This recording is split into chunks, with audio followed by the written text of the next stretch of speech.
Добредојдовте во вторничното издание на вестите на Слободна Македонија. Јас сум Кристина Костова, а во наредните неколку минути ќе ги гледате следните вести, кои власта не сака да ги знаете. Промотивни митинзи на Сојузот за еднината во Берово и Делчево. Петров ја подари својата изборна програма на Куновска. Скапата зграда на Водовод ќе стане културен центар. Жерновски го покани Тодорович на дуел пред Прометеј. Нема услови за фер и демократски избори.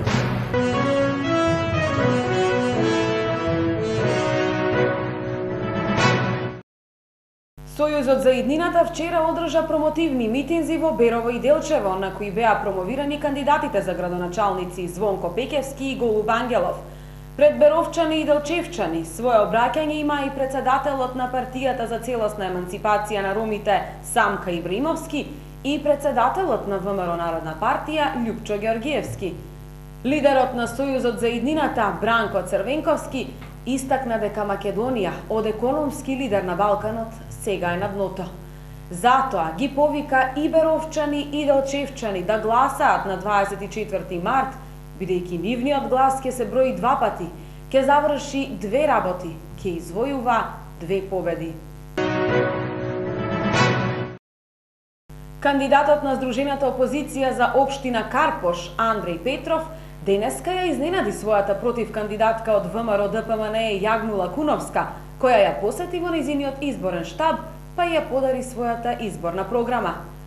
Пред штабот на Куновска, Петров одржа пресконференција на која нагласи дека неговата изборна програма ја подарил денеска на Куновска, за да таа прочита што тој и Социјалдемократскиот сојуз на Македонија планираат да сторат за Карпош кога ќе победат на локалните избори. Петров нагласи дека е задоволен што неговата позитивна кампања е добро прифатена од електоратот.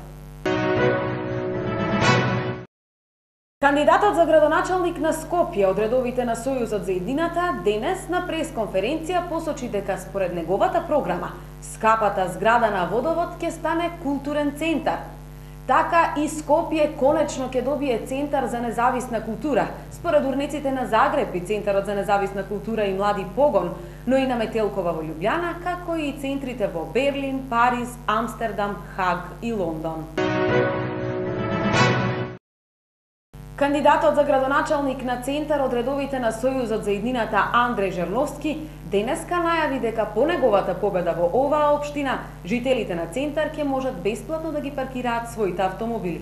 Тој исто така го покани својот противкандидат Тодорович на дуел. Во најновиот извештај на Транспарентност Македонија Скопје се вели дека ако се земат предвид сите актуелни околности во државава, денес во Македонија нема услови за одржување фер и демократски избори. Масовната корупција на избирачите се случува веќе како по правило.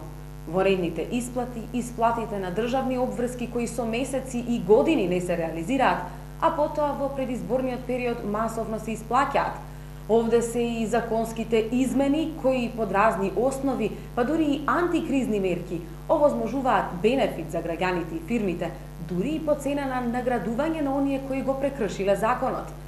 Претходно воспоставената практика, која не беше санкционирана од ниту една релевантна институција, сега продолжува со несмалено темпо, се наведува во месечниот извештај на оваа организација. Во извештајот на организацијата повторно се споменуваат како доста сомнителни проектите Купи куќа, купи стан и Скопје 2014. Практиката на склучување анекс договори, новогодинешната журка вредна неколку десетици илјади евра која ја организираше директорот на Агенцијата за електронски комуникации Роберт Ордановски, згаснувањето на неделникот Граѓански и сомнителните најавени инвестиции на Субрата Рој на брегот од Охридското езеро.